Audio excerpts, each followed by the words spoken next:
भयानक हॉरर कहानी है जिसमें खौफनाक हमला होता है। काली रात का हमला।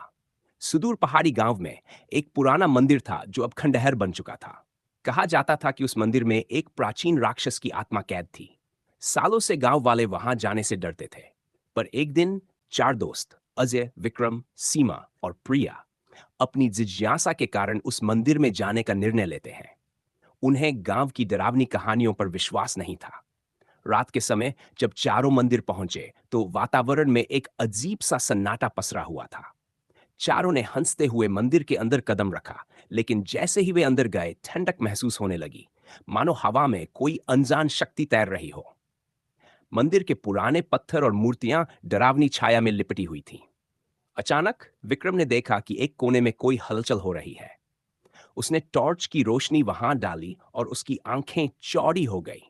वहां एक लंबी काली आकृति थी जो धीरे धीरे उनकी ओर बढ़ रही थी। उसकी आंखें चमक रही थी और उसकी चाल बेहद असामान्य थी, जैसे हवा में तैर रही हो। यहां से भागो, विक्रम चीखा, पर जैसे ही उन्होंने मुड़ने की कोशिश की, मंदिर का मुख्य दरवाजा अपने आप बंद हो गया। अजय ने दरवाजा खोलने की कोशिश की, पर वो जाम हो चुका था। तभी अचानक मंदिर के अंदर की सभी दीवारों पर अजीबोगरीब आकृतियां उभरने लगीं, जैसे किसी ने खून से हाथों के निशान बनाए हों। सीमा ने डर से चिल्लाते हुए कहा, यहां कुछ बहुत गलत हो रहा है।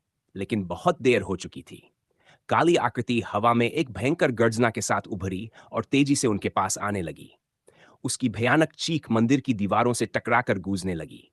उसके नुकीले पंजे, जो किसी जंगली जानवर की तरह थे, हवा में लहराने लगे। विक्रम ने भागने की कोशिश की, पर वह आकृति विक्रम के पास बिजली की गति से पहुंच गई और उस पर हमला कर दिया। विक्रम की चीखें पूरे मंदिर में गूंज उठी, पर उसकी आवाज धीरे धीरे कमजोर पड़ गई, जैसे किसी ने उसकी आत्मा को चूस लिया हो। अजय और प्रिया ने सीमा को पकड़कर भागने की कोशिश की, पर जैसे ही वे दरवाजे तक पहुंचे, वह आकृति हवा में तैरती हुई उनके सामने आ खड़ी हुई। उसकी आंखों से खून जैसा कुछ टपक रहा था और उसके चेहरे पर एक भयानक विकृत मुस्कान थी। तुम्हें इस जगह पर नहीं आना चाहिए था, वह गर्जी। उसके बाद उसने अपने पंजों से अजय की गर्दन पकड़ ली और हवा में उठा दिया। अजय छटपटाने लगा, पर उसकी चीखें गुम हो चुकी थीं। प्रिया और सीमा अब पूरी तरह से डर के मारे सुन्न हो चुकी थी। आकृति ने अजय को हवा में फेंका और उसकी देह मंदिर की दीवार से टकराकर गिर पड़ी। प्रिया और सीमा ने बचने की आखिरी कोशिश की, पर उस भयानक राक्षसी शक्ति ने उन्हें भी अपनी गिरफ्त में ले लिया। दोनों की चीखें दूर दूर तक सुनाई दी, लेकिन कोई उनकी मदद के लिए नहीं आया।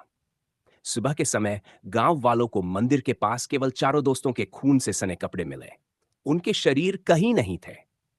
गांव वालों का मानना है कि उस रात वह राक्षस आजाद हो चुका था और अब वह आत्माओं की तलाश में भटकता रहता है। ये भयानक हमला आपके रोंगटे खड़े कर गया?